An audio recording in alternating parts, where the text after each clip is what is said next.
I got so much motherfucking design on right now. Break it down, bring it back, make it clap. I got 3 old thoughts, new block, where that thing. Bitches on my line, and you know.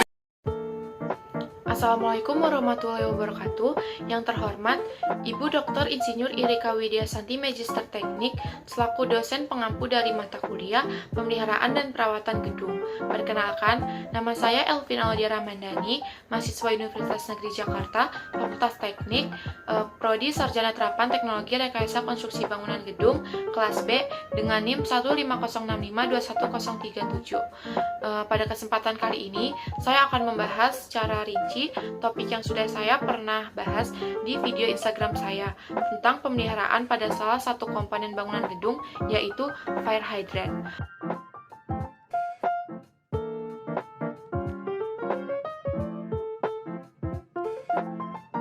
Fire hydrant merupakan sebuah sistem yang memiliki fungsi sebagai pemasok air yang nantinya digunakan untuk memadamkan kebakaran.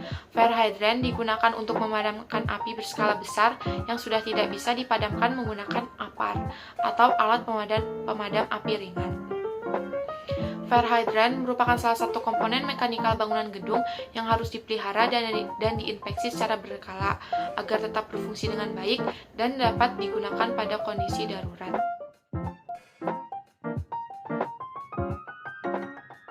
Permasalahan pada fire hydrant yang sering terjadi adalah sambungan selang yang rusak, katup yang bocor, kerusakan pada pemipaan, dan ditemuinya jamur lubang pelapukan pada selang.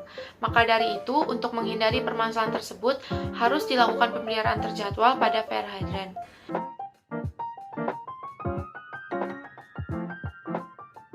Komponen-komponen pada fire hydrant yang harus dilakukan pemeliharaan terjadwal adalah katup-katup harus inspeksi mingguan, katup pembuangan harus inspeksi mingguan, katup-katup atau valve yang digembok harus inspeksi bulanan, saklar anti rusak harus inspeksi bulanan, sambungan pemadam kebakaran harus inspeksi bulanan, katup pengatur tekanan harus inspeksi 3 bulan sekali, pemipaan atau piping harus inspeksi 3 bulan sekali, sambungan selang atau hose connection harus inspeksi 3 bulan sekali.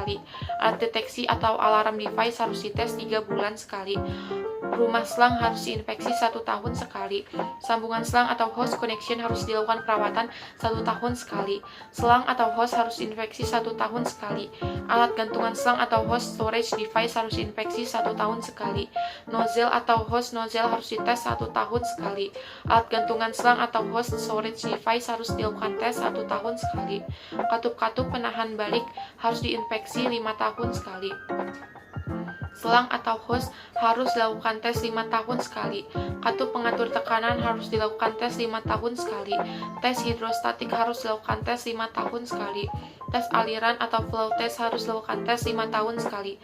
Semua katup atau all valves harus dilakukan perawatan tahunan.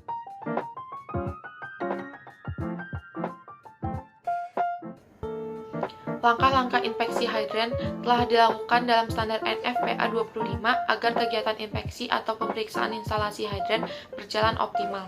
Maka kita harus mengikuti standar tersebut.